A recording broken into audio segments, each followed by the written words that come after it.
कर्तापन का अभिमान होना ही नहीं चाहिए। यद्यपि कर्तापन का अभिमान न कार्य करने से पहले होना चाहिए, न कार्य करते समय होना चाहिए, न कार्य करने के बाद रहना चाहिए, लेकिन व्यवहार में जब तक काम कर रहे हैं तब तक आप रिस्पॉन्सिबिलिटी आपके ऊपर है, तो आपकी जवाबदेही सुनिश्चित करने के लिए थोड़ी देर के लिए उस कार्य को करने के लिए आपको ये स्वीकार करना पड़ेगा कि मैं कर रहा हूं। लेकिन जब काम पूरा हो जाए तो फिर काम करने वाला भी पूरा हो जाना चाहिए, हम उससे अलग हो जाएं। ये बड़ी समस्या है। ईमानदारी से बताइए कि फौजी अगर घर में भी फौजी रहे तो घर का वातावरण ठीक रहेगा?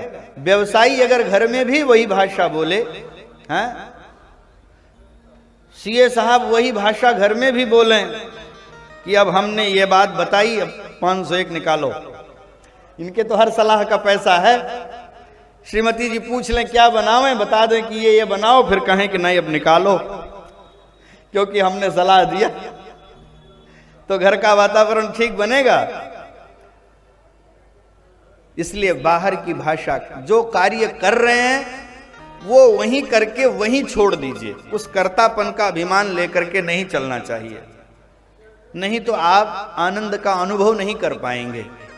हम कथा कर, जब तक कथा करते हैं तब तक कथावाचक के भाव में रहते हैं। नीचे उतरने के बाद हम समान धरातल पर होते हैं, हम सबसे मिलते जुलते, फिर हम आप ही की तरह हैं। बस कोई अंतर थोड़ी ना, कोई जिंग पूंछ थोड़ी ना अलग से लगी है, आप ही की तरह हैं। अगर मान लीजिए कि हम नीचे भी कथावाचक रहें, हैं, स्टेशन पर हम कहें जाने वाले सुनो सुनो सुनो हम कथावाचक हैं, महाराज कहोगे तुम धक्का मारो आगे निकले, कोई मानने वाला है? तो जो कार्य करिए वो कार्य करते समय तो आप हैं, जब कार्य पूरा हो गया तो आप भी अब अल रहे नहीं, आप तो अब और कुछ रहे। तोड़ने वाला कोई और था, वो चला गया, अब जो खड़ा है हुई है क्यों एक दास, अब तो आपका दास खड़ा है। तोड़ने वाला तोड़ा और चला गया, क्योंकि धनुष ही नहीं रहा। पर कुछ लोग रहते हैं भैया कर्तापन के अभिमान को हमेशा ही ढोते रहते हैं, हम करते रहते हैं। वे समान धरातल पर आते ही नहीं है, सहज धरातल पर आते ही नहीं है। एक सज्जन को बस में से कहीं जाना था, बस में चढ़े तो उन्होंने कहा हे बूढ़े दादा यहां बैठ जाएं। अब भैया वे नाराज हो गए, तुम हमको बूढ़ा कैसे कह दिए, 70 साल उम्र रही होगी। अगर अब हम लोगों की तो आदत है माता जी कहने की, क्योंकि हम तो जो भी हो केवल ऐसे ही 35-40 की उम्र भी हो तो भी हम लोग कहते हैं माता जी जरा, क्योंकि वही भाव है। अब कई तो नाराज हो जाए, हम आपको माता जी दिख रहे हैं, तो हम कहें क्या, बताओ, यही बताओ, जो कहो वही कहें, हैं? तो उन बूढ़े को, 70 साल के बूढ़े को जब उन नौजवान बालक ने कहा दादा यहां बैठ जाएं, बोले तुमको मैं दादा दिख रहा हूं, बोले क्या कहें, तब आप ही बताओ। तो उन्होंने कहा हमको भूतपूर्व जवान कहो।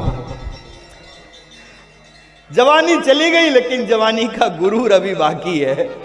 वे कह रहे हैं कम से कम भूतपूर्व जवान कहो, लेकिन बूढ़ा मत कहो, खबरदार।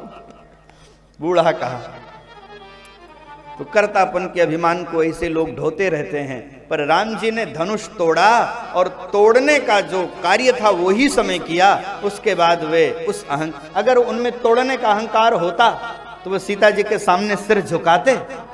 कार्य पूरा हो गया, फिर विनम्र बन जाइए ना।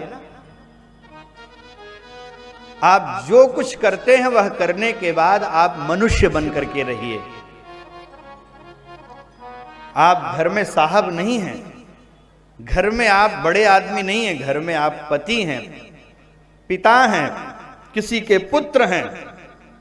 अगर घर में भी आप मालिक बन करके रहेंगे, घर में भी साहब बन करके रहेंगे, तो एक का तो गुरूर आप बचा लेंगे, लेकिन बहुत आनंद खो देंगे आप, जो वहां तैर रहा है। क्योंकि जब तक उसको छोड़ेंगे नहीं, मेरी बात समझ रहे कि नहीं आप, मैं क्या कहना चाह रहा हूं। इसलिए आप उसका आनंद लीजिए।